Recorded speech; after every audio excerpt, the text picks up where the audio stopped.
May posibilidad nga mahulugan ng isa ka babae nga nagadala o nagabusong kung malatnan ini sang rubela nga balatian.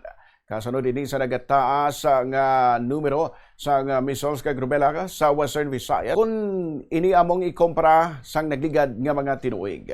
Sa interview sang Bombo Radio kay Dr. Rodney Labi sa Provincial Health Officer 1 sa Iloilo Provincial Health Office, iyagin pahayag nga dako ang posibilidad nga bisa nag-ayo na ang nagabusong nga babae sa among nga balatian, posible nga magkadto sa unborn baby ang nasabit nga sakit ilabi na kung wala pa ini nakalabot sa 3 ka bulan.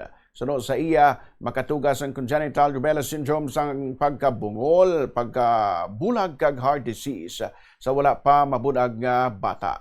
Ginpakigbahin man ni labis nga hindi man pwede nga magpabakuna ang nagabusong rason nga dapat gid nga kompleto sa bakuna ang isa ka babae. Nagpahanom naman ini nga importante man nga magsuksok sang face mask kag maglikaw sa mga pampubliko nga mga lugar ang nagabusong nga babae agod hindi man ini matapikan sang anuman nga makalalaton nga mga sakit.